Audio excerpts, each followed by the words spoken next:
Hello students, basic English ক্লাসে তোমাদের স্বাগত। আশা করি তোমরা সবাই ভালো আছো।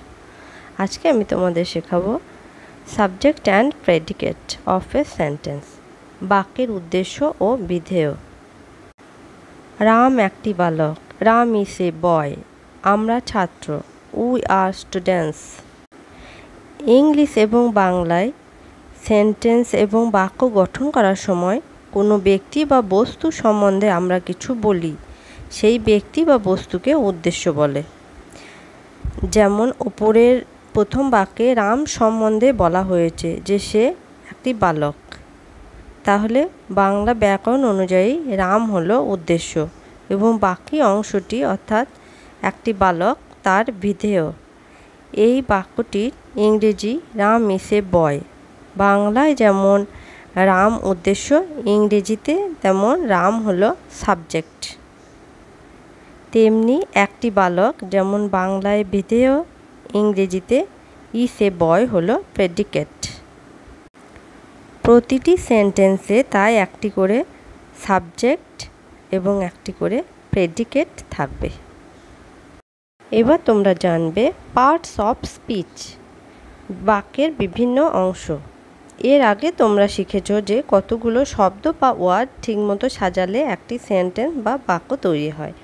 এরকম একটা সম্পূর্ণ এবং পরিষ্কার অর্থপূর্ণ সেন্টেন্সে প্রত্যেকটি ওয়ার্ডের একটি করে বৈশিষ্ট্য থাকে। তাদের প্রত্যেকে সেন্টেন্সে অন্য ওয়ার্ডগুলির সঙ্গে সম্বন্ধযুক্ত। এক্সাম্পল দেখো, Ram plays football, Ram football খেলে।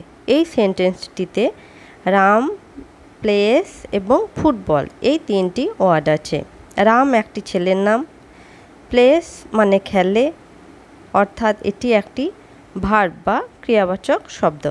ফুটবল এই ওয়ার্ডটি দ্বারা রাম কি খেলে তা বোঝানো হয়েছে।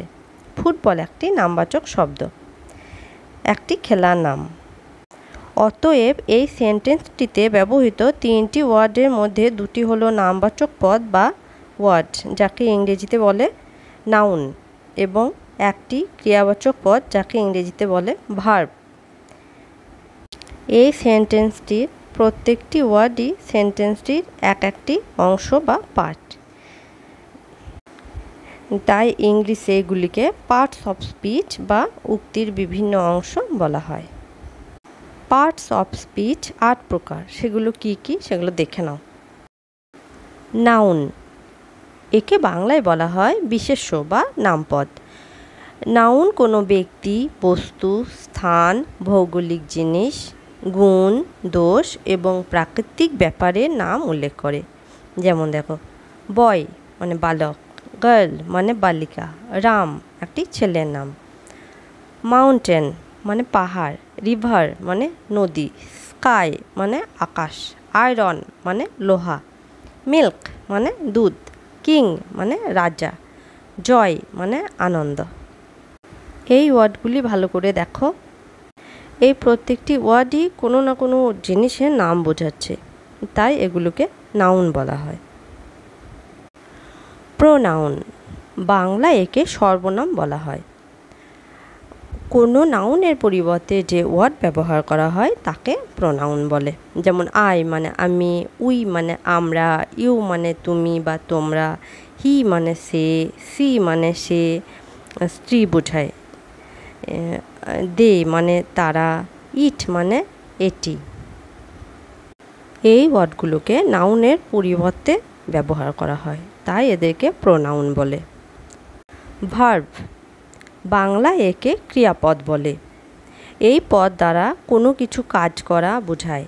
যেমন আক্স মানে জিজ্ঞাসা করা, ডু মানে করা, মেক মানে তৈরি করা, গো মানে যাওয়া, কাম মানে আসা, সি মানে দেখা, প্লে মানে খেলা, সিং মানে গান গাওয়া, ডান্স মানে নাচ করা, ইট মানে খাওয়া, ড্রিঙ্ক মানে পান করা ইত্যাদি।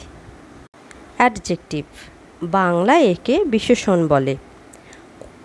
কোনো নাউনের সম্বন্ধে যে ওয়ার্ড কিছু বলে তাকে অ্যাডজেক্টিভ বলে। যেমন গুড মানে ভালো, ব্যাড মানে মন্দ, ওল্ড মানে পুরনো, নিউ মানে নতুন, স্ট্রং মানে শক্তিশালী, হট মানে গরম, কোল্ড মানে ঠান্ডা, হাই মানে উঁচু ইত্যাদি। এই ওয়ার্ডগুলি নাউনের আগে বা পরে বসে নাউনকে ডেসক্রাইব করে। অ্যাডভার্ব, বাংলায় একে বলা হয় ক্রিয়া বিশেষণ। আবার এগুলিকে বিশেষণের বিশেষণ ও ক্রিয়া বিশেষণের বিশেষণ হিসাবেও ব্যবহৃত হয়। যেমন দেখো, ভেরি মানে খুব, ফাস্ট মানে তাড়াতাড়ি, সুন মানে শীঘ্র, অলওয়েজ মানে সর্বদা, ডেলি মানে প্রতিদিন, রেগুলারলি নিয়মিতভাবে, অ্যালন একা, অ্যালাউড উচ্চস্বরে, রাইটলি সঠিকভাবে, রংলি ভুলক্রমে, ক্লিয়ারলি পরিষ্কারভাবে, স্ট্রংলি সজোরে ইত্যাদি। প্রিপোজিশন, সম্বন্ধসূচক অব্যয়।